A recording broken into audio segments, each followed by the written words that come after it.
Alright, so I happen to know that on minor triads, which is the first chord that he's playing, C sharp minor, I happen to know that the third of a minor triad, when it's played as the highest voice, is in the most dramatic pitch that you can play over a minor triad. I just happen to have that memorized. All right? It's the most feminine sounding. It's similar to the major seventh that you can play over a major triad. If that seventh is high enough, it's going to sound real lush. It's in a weak position, but it's very a lot of emotion to it, a lot of sensitive emotion to it. Okay. In minor triads, the third has that maximum feeling that way. All right. It's going to be the most dramatic pitch I can play over that chord. Okay. And I also know that when we're talking about the first chord, the one chord in a minor key, that's even more true than when we're playing on the four chord of a minor key. All this stuff is just memorized from years of playing. Okay, so if I want the absolute maximum, milking every ounce of emotion that I can get using one note, that's the note I'm going to play. Okay, and I also know that if I set that note up by playing the fifth below it, that it will enhance that dramatic emotional feeling. All right? So in this case, the fifth of the first chord, the chord is C sharp minor, the fifth is a G sharp note, and the third is E. And I'll be certain to play the E higher in pitch range than any of the notes that he's playing. Okay? All right, so I'm going to choose this G sharp here. I'm going to play that note E here. Now, I also know that if I approach that E note from a half step below and bend up into that E note, it's going to sound even more dramatic. And I also know that if I bend up to that note from a half step below, to the E note, to the third, and delay the vibrato, bend up, not hit vibrato right away, and then hit the note again and apply vibrato, it's absolutely the most maximum dramatic thing I can do with one note on the guitar over a minor chord in a minor key. Okay?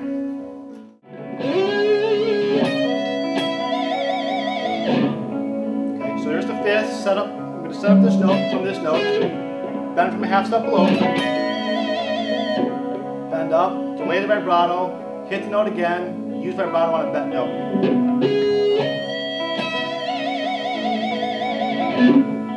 So that's much stronger than just doing this. That's the root of the C sharp minor chord. That's very stable. It's a stronger note than the E, than the third, because it's more firm in the chord. It's the root of the chord. But it's less dramatic. It has less passion in it than the third does. Okay? So I'll go from, just play that note. Note sounds perfectly fine, but doesn't have the drama that this has.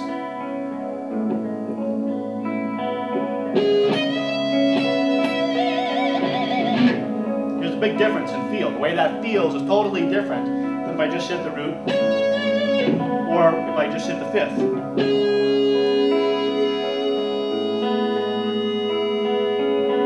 Even the fifth with vibrato is not as strong.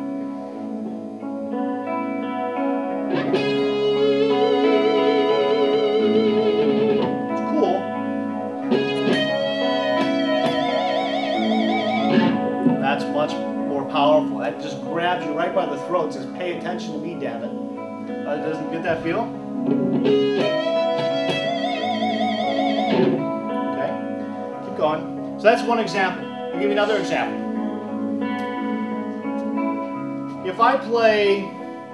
If I manipulate the half steps around the consonant pitches, I know that's going to create a lot of tension. Okay, so what I'll do is I'll play a little C sharp minor arpeggio, And when I get to the top of it, I'll end up on the 5th, because there's a half step right above the 5th. I'll bend from G sharp to A. And then I'll come down the arpeggio, and I'll end up on the 9th, which is a half step below the 3rd. Okay? So here's the basic arpeggio I'm going to play.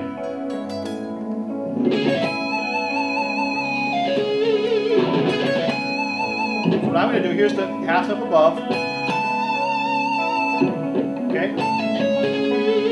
And the half step below the 3rd I'm going to play is down here.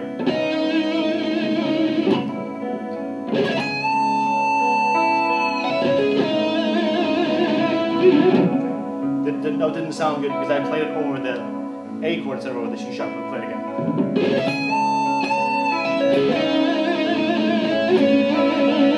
Now there I had to resolve the 9th because the chord was about to change, and I knew in advance that this D sharp note is not going to sound as good over the A chord, which is 6 in this key.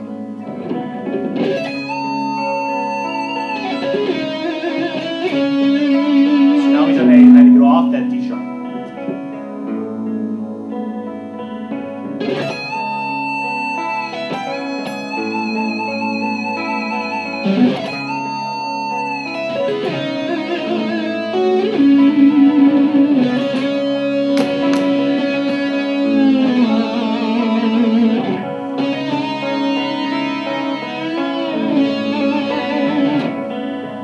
I also know that if I play 3-2-1 in this key, which is E, D sharp, and C sharp, it's going to sound very, all the tension will be released from whatever it is that I played before, because we're resolving going 3-2-1, so we're going to the root of that chord, the root of the key.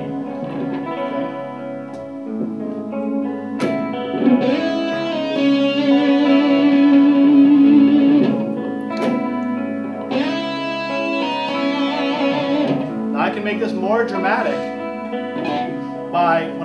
by connecting these two pitches, the 2 and the 1, by playing the note in the middle, which is totally illegal note, out of key. But I'm going to bend this note from here. It's going to be a ghost bend. So I'm going to bend it without playing it to come down. So instead of going a step from 2 to 1, the note in the middle, the flat 2, will be bent, pre-bent, and then I can go down. And it will make the transition from 2 to 1 very dramatic and very smooth, very lyrical.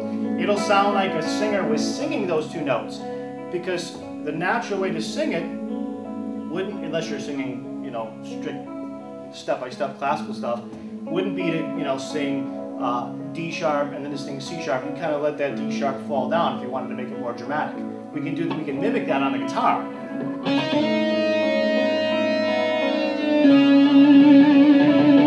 Doesn't that sound more lyrical, the way a singer would sing it? Here's this way.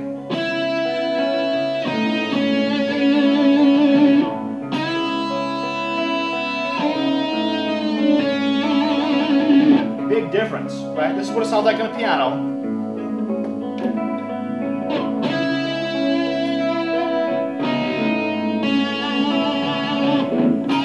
This is what it sounds like from a singer.